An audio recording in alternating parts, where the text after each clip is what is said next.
about features of a cooperative society, and the second point which we will be discussing is merits and demerits of a cooperative society. In the previous video I have told you that what is cooperative society and what do you mean by cooperative society, and about the registration of a partnership firm, whether it is compulsory or not, and what effects or what consequences the unregistered partnership firm has to go through. Okay, we had discussed these all points in the previous video, and in today's video first we will start features of a cooperative society. So chalo, with no further ado, let's start with features of a cooperative society first. As you can see in the screen, I have mentioned a few points regarding features of a cooperative society. All of these points are there in your book, that is your NCERT book, which you people are reading for business studies. But yeah, there are few points which are exceptional of the points which is given in your book. Like I'm telling you those points which is not given in your book, but it's a part of your syllabus. Okay, if you are going to write it in the answer, your answer will not be considered as wrong one. Okay, so yeah, let's start with that. First point is voluntary association. Voluntary association का मतलब क्या होता है? Cooperative society में क्या होता है कि 10 से ज़्यादा लोग या मिनिमम 10 लोग आपस में एक सोसाइटी बनाते हैं, जिसमें वो लोग चीज़ों को ख़रीदना करते हैं, बेचना करते हैं, ताकि क्या हो ना कि जो मिडिल मैन की वजह से चीज़ें उनको ज़्यादा दाम मिलती है वो ना मिले. तो अब आपको अगर कोऑपरेटिव सोसाइटी से जुड़ना है तो आप जितना कैपिटल ऑफ अमाउंट लेके जाना चाहो उतना कैपिटल ऑफ अमाउंट लेके जा सकते हो और उनकी सोसाइटी में जुड़ सकते हो. ऐसा कुछ नहीं है, ऐसा कुछ कैटेगरी नहीं है, कोई ऐसा एलिजिबिलिटी नहीं है जिसकी वजह से आपको वहाँ पे जाना मतलब कि अलाउ ना हो, उस पर्टिकुलर एसोसिएशन का पार्ट बनना अलाउ ना, उस पर्टिकुलर सोसाइटी का पार्ट बनना अलाउ ना. You just have to contribute some sort of capital and you just have to work in that particular society, and you will be considered as the member and you will be generating a membership number as well. Okay, so voluntary association matlab any person contributing a capital towards the society and acting as a member and wants to become the member of that particular society, of the particular cooperative society, can be considered as the member of the society. There is no any eligibility which you have to become the member of that cooperative society. Okay, the second point is open membership. Anyone can come along with the capital and they can be the part of that particular society. हाँ या voluntary association में एक point और है that in this association the people are for people and for one another. मतलब कि if 10 people are opening a particular cooperative society, so they are working for each other and they are working for themselves as well. So it's a voluntary association. Particular person has to work on their own, okay, contributing some capital towards the society. Okay, so these 2 points were about that people can come and go as per their wish, and voluntary association means that coming and going doesn't affect the society, as well as they have to work for all the other person present there and for themselves as well in the cooperative society. The third point is it's a separate legal entity. As I told you in the previous video that about a cooperative society, that they have to get registered if I'm willing to open a particular cooperative society along with 10 other person with me. So I have to register my particular cooperative society. I have to get registered my particular cooperative society under the provisions of Cooperative Society Act 1912. I have told you now. So yeah, so as soon as the particular any sort of if you are going to open any sort of cooperative society, and your cooperative society, or even my, I will say for example, if I'm going to open cooperative society along with 10 of my friends and I get my cooperative society registered under the rules and according to the rules and regulations of Cooperative Societies Act 1912, so my cooperative society is treated as a different artificial person from all the other members. That what means a separate legal entity. Separate legal entity means as soon as your cooperative society get registered, they are considered as an artificial person, and then you can do contract in the name of your cooperative society firm, or you can take loan in the cooperative society firm name. You can open bank account in the name of your cooperative society firm. You can do anything, because now your cooperative society is considered as a separate artificial person. Okay, as in a company, when I will teach you about company as well. Company को जैसे ही हम लोग register कराते हैं ना, basically company का ये rule है कि कंपनी और कंपनी का ओनर दोनों अलग अलग माने जाते हैं. इसीलिए कंपनी में जो भी कैपिटल कोई भी ओनर लगाता है ना, उस पर्टिकुलर कंपनी को एज ए उधार दे रहा होता है. इसीलिए कंपनी उसे इंटरेस्ट ऑन कैपिटल देती है. ये तो आप लोग बाद में पढ़ोगे, मैंने आपको बस इंट्रोड्यूस करा दिया है. वैसे ही कोऑपरेटिव सोसाइटी में होता है. ठीक है, जैसे ही हमारी कोई भी कोऑपरेटिव सोसाइटी जब अपने आप को रजिस्टर्ड कर लेती है, ठीक है, according to the rules and regulations of the prevailing act, that is cooperative societies act 1912, then after registration that particular society is treated as an artificial person. ठीक है, तो वो जितने ही मेंबर होंगे वो अलग ट्रीट किए जाएंगे, और जितने भी जो सोसाइटी होगी, कोऑपरेटिव सोसाइटी फर्म जो उन्होंने फॉर्म करी होगी एक साथ, वो अलग मानी जाएगी. ठीक है, कोऑपरेटिव सोसाइटी अलग मानी जाएगी और मेंबर्स का स्टेटस अलग होगा. ठीक है, अब अगर मान लो हमको कोई भी कॉन्ट्रैक्ट करना है, तो we don't have to do in the name of the partner और in the name of the members of the firm. We will do in the name of the cooperative society. We can open a bank account as well, and any other person can sue our cooperative society, but not the members, but the cooperative society, the name of the cooperative society, because now cooperative society as is considered as an artificial person. तो artificially क्यों ना हो, person तो समझ आ रही है ना, भले आर्टिफिशियल हो, बिकॉज उसका कोई नेचुरल एग्जिस्टेंस तो है नहीं, वो लॉ की वजह से क्रिएट हुई. क्योंकि हमने रजिस्टर कराया अपनी फर्म को, हमने लॉ को फॉलो किया, तो लीगली अराइज हुई एक पर्सन जिसको हमने बोला आर्टिफिशियल पर्सन. और वो आर्टिफिशियल पर्सन कौन है? Cooperative society. तो कोई भी बंदे, कोई भी पर्सन को अगर हम किसी से डेट ले रहे हैं, उधार ले रहे हैं कोऑपरेटिव सोसाइटी, और उसको पूरा नहीं कर रहे हैं, तो वो पर्सन जाके सीधे किसके खिलाफ केस कर सकता है? हमारी कोऑपरेटिव सोसाइटी के नाम पे केस कर सकता है, because that particular cooperative society is considered as separate legal entity. Okay, the fourth one is limited liability. Okay, the members, as I told you, in the partnership, the members have an unlimited liability. The member has to go to the unlimited liability provision. Okay, but in the case of cooperative societies, the members of a particular society is having a limited liability up to the extent of amount of capital they have invested in a particular cooperative society.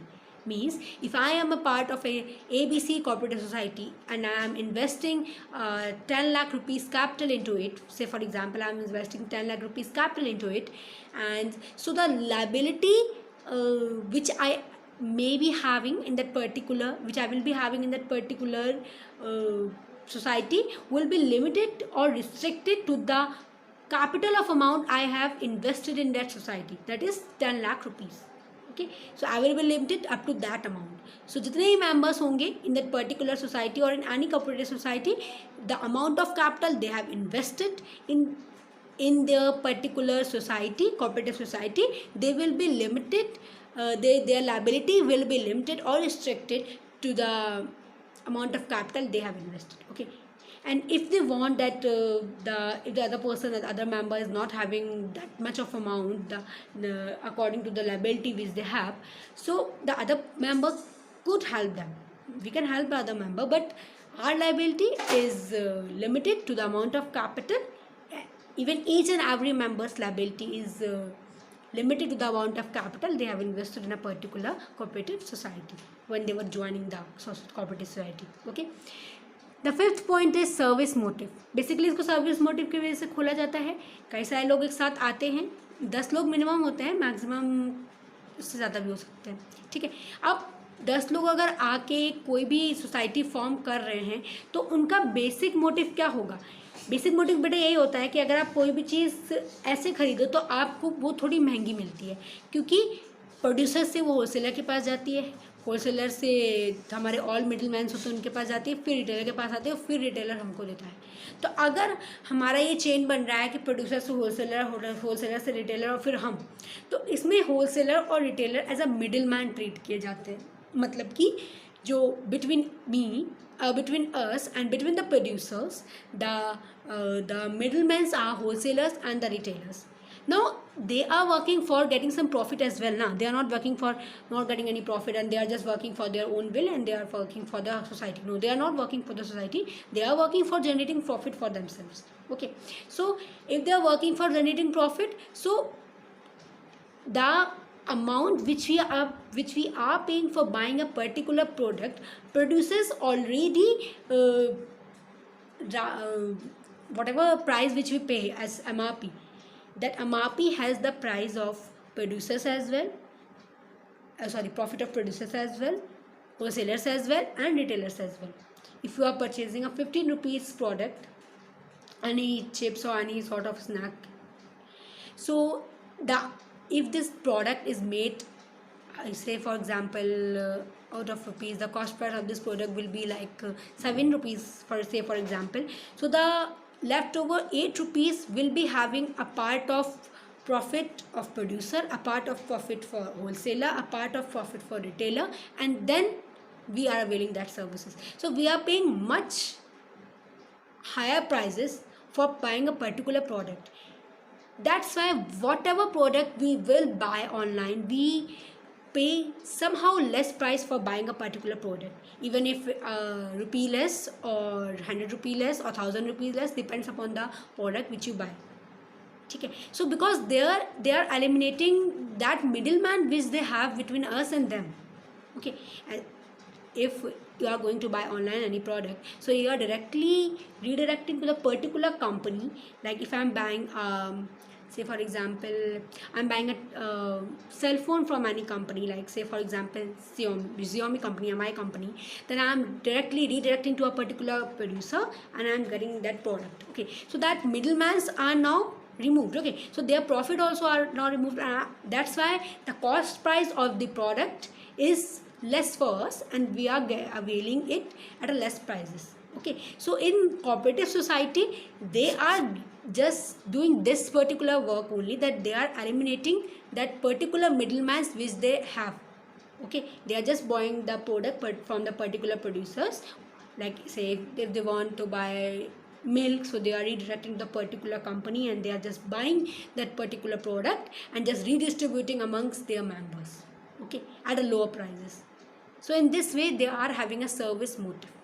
Okay, and even if you are not a member of a particular cooperative society, they will provide you the particular product at a much lesser price as compared to the other retailers. Okay, so that's why they are having a service motive. The sixth point is disposal of surplus. Whatever see, it's a firm. Okay, so whatever buying and selling is the buying and selling function or operations are being in a process there, they must be generating a sort of surplus or a profit, you can say. So that particular surplus or profit which is arising through the operations which they are performing in their society, they divide in their ratio which they have decided.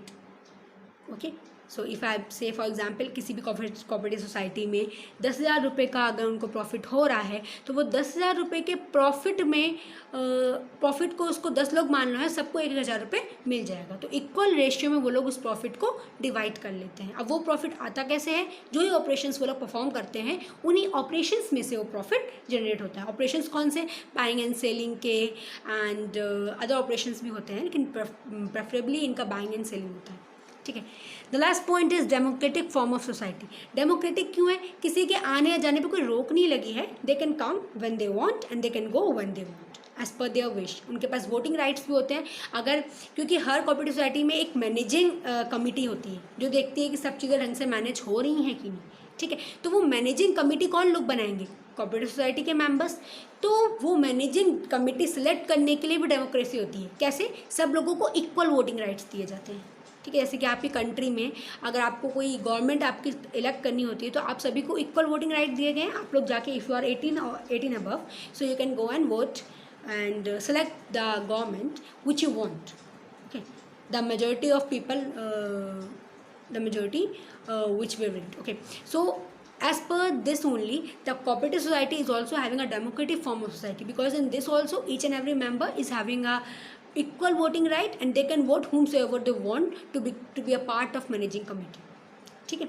So these were the few points regarding the features of cooperative society. In your book, आपकी book में जो point दिए हुए हैं वो हैं separate legal entity, this one, limited liability, service motive, disposal of surplus. Okay, and हाँ ये दिए हुए हैं. बाकी जो एक्स्ट्रा से मैंने पढ़ाए हैं उसको भी अगर आप लोग एग्जाम में लिख दोगे तो that doesn't create any sort of discrimination that it's not your book so you can write. No, it's not like that. आप उसको लिख सकते हो because points are genuinely right. ज़रूरी नहीं है कि आपके एनसीईआरटी बुक में नहीं दिए हैं तो वो पॉइंट आप लिख नहीं सकते. ठीक है, अगर आपको कोई अपने मन से भी जनरेट हो रहा है पॉइंट कि हाँ ये भी एक है फीचर, तो आप उसको भी लिख सकते हो, बट वो पॉइंट वैलिड होना चाहिए. ठीक है. So yeah we have completed with the features of cooperative society. अब हम लोग डिस्कस करेंगे कि मेरिट्स क्या होती है कोऑपरेटिव सोसाइटी की. Merits of a cooperative society. आप देख रहे होगे स्क्रीन पे कई सारे पॉइंट्स मेंशन है. इसमें से कुछ पॉइंट्स जो हैं आपकी बुक से ही रिलेटेड हैं और कुछ पॉइंट्स अलग से हैं.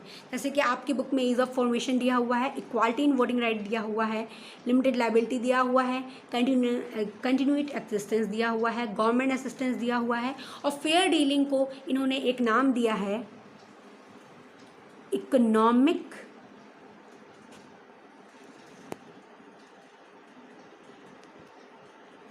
ऑपरेशंस. ठीक है, इन्होंने आपको बुक में जो फेयर डीलिंग का जो, जैसे यहाँ पे हेडिंग है फेयर डीलिंग की, एक फेयर डीलिंग्स, वहाँ पे इन्होंने इकोनॉमिक ऑपरेशंस दे दिया है, तो कंफ्यूज मत होना. ठीक है, बोथ पर points are same.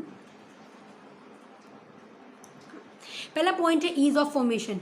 Cooperative society को बनाना बहुत ईजी होता है. ठीक है, जैसे कि हमको बनाना है तो हमने ऐसे 10 लोगों को इकट्ठा करा जो हम ऐसे मिल के कोऑपरेटिव सोसाइटी को बनाना चाहते हैं. उन लोगों को इकट्ठा किया और फिर अपनी फर्म को रजिस्टर्ड करा लिया according to the rules and regulations of cooperative societies act 1912, और हम लोग की फर्म क्रिएट हो गई. बस हम लोग की कोऑपरेटिव सोसाइटी क्रिएट हो गई और कुछ नहीं करना होता है. ठीक है, इसके बाद आता है equality in voting rights. As I told you earlier as well कि सभी को वोट करने का इक्वल राइट मिलता है.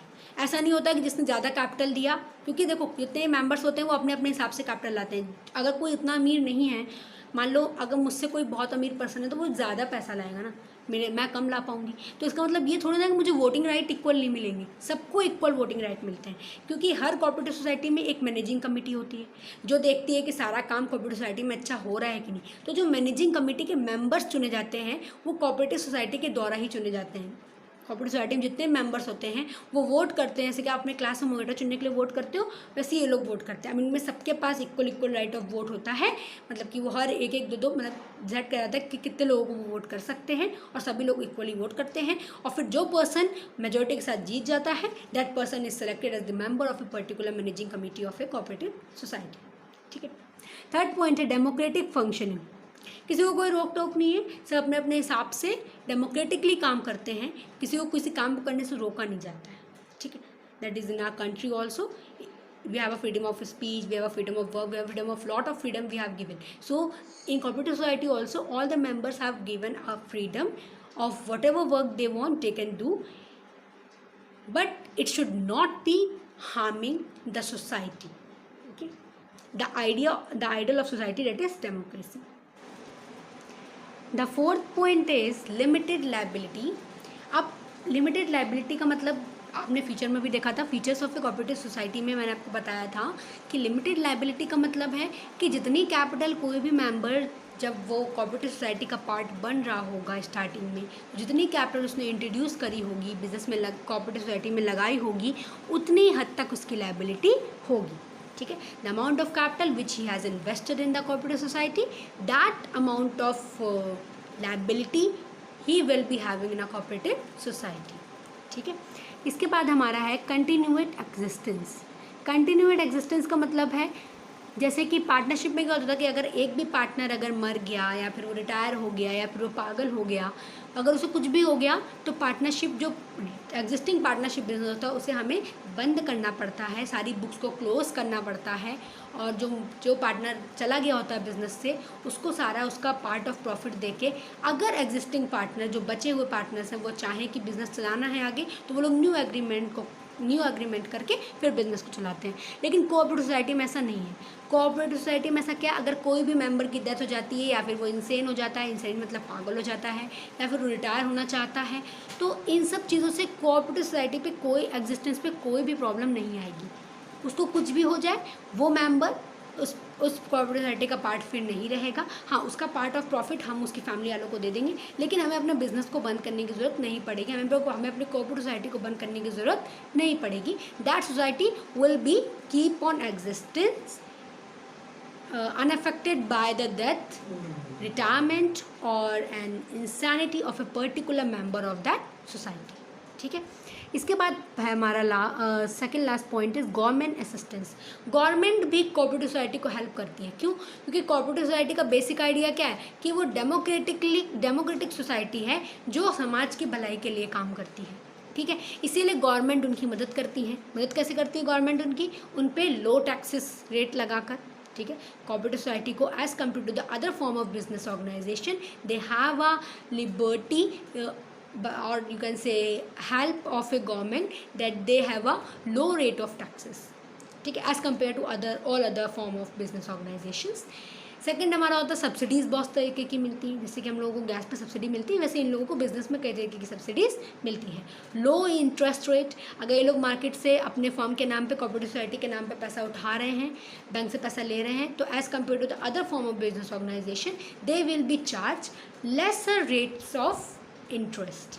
ठीक है, तो these are the government assistance और government help you can say which government provide to all the cooperative society as they are basically following the idea of democratically working for the welfare of the society. ठीक है, so the last point is fair dealings. Fair dealing कैसे होती है? क्योंकि basically cooperative society में क्या होता है, जो मेंबर्स होते हैं अधिकतर वही कंज्यूमर्स होते हैं और वही प्रोड्यूसर्स होते हैं।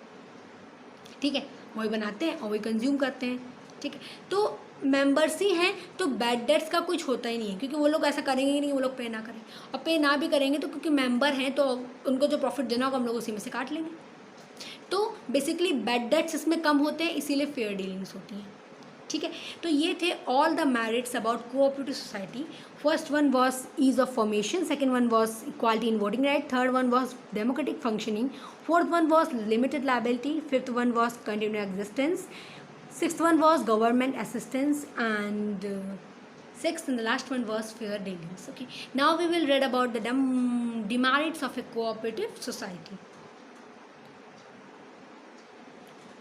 डिमाइट्स काफ़ी कम है, चारों आपकी बुक की हैं। यहाँ पे जितनी भी डिमाइट्स मैंने मेंशन करी हैं वो सब आपकी बुक्स की हैं, related to your books. Okay, so there is no any problem that you have to differentiate that whether it is regarding my slide or it is regarding to related to your book or not। These all points are related to your book। Okay, so the first point is limited resources। क्यों? क्योंकि जितने ही members होते हैं वही पैसा लाते हैं as a capital.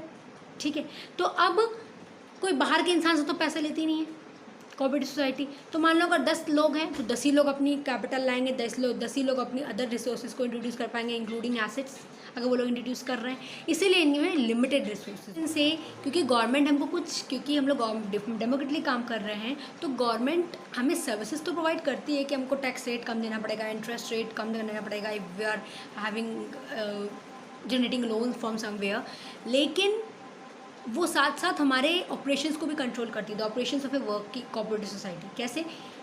जो state officials होते हैं ना, स्टेट गवर्नमेंट के ऑफिशियल्स, वो नज़र रखते हैं कोऑपरेटिव सोसाइटी की इंटरनल वर्किंग पे, इंटरनल ऑपरेशंस पे। ठीक है, साथ ही रूल्स एंड रेगुलेशंस गवर्नमेंट ने बनाए हुए हैं कि उनको अपने सारे अकाउंट्स की ऑडिटिंग की रिपोर्ट सब कुछ गवर्नमेंट को देना पड़ेगा। ठीक है, तो that's why in this form government is controlling cooperative society. ठीक है, इसके बाद आता है difference of opinion. Difference of opinion कैसे होता है? क्योंकि देखो कैसे होगा डिफरेंस ऑफ ओपिनियन, क्योंकि कोऑपरेटिव सोसाइटी में कोई एक इंसान नहीं होता है। ठीक है, कोऑपरेटिव सोसाइटी बहुत सारे लोगों से मिलकर बनती है। अब जब एक ही जगह पे कई सारे लोग रहेंगे तो मतलब कई सारे लोगों की अलग अलग थिंकिंग मतलब कि एक ही पॉइंट को लोग अलग तरीके से सोचेंगे और अलग अलग डिसीजन पर आएंगे। ठीक है, इसीलिए कहा जाता है कि डिफरेंस ऑफ ओपिनियन होते हैं। जैसे कि आपके घर में अगर 4-5 लोग हैं तो सबका किसी चीज़ को सोचने का तरीका अलग होता है। ठीक है, अब अलग तरीका है सोचने का तो उनके ओपिनियन, उनके विचार अलग होंगे उस चीज़ पर, और विचार अलग है तो उनका डिसीजन भी अलग होगा। इसलिए difference of opinion cooperative society में होते हैं, जिसकी वजह से कभी कभी कॉन्फ्लिक्ट्स भी हो जाती है लोगों में, जैसे कि पार्टनरशिप में होती है, क्योंकि उसमें भी कई सारे लोग होते हैं। जहाँ ज़्यादा लोग होंगे वहाँ डिफरेंस ऑफ ओपिनियन होगा, वहाँ कॉन्फ्लिक्ट्स होने होंगे। ठीक है, तो we have read up today regarding the merits, demerits and the features of cooperative society. Okay, today we will discuss about these points only, and we have discussed these 3 points only, and in the further video we will be discussing about the types of cooperative society and joint stock company. Till then, see the video, and if you have any doubt you can ask me through comment section or through WhatsApp as per your wish. So thank you and have a nice day.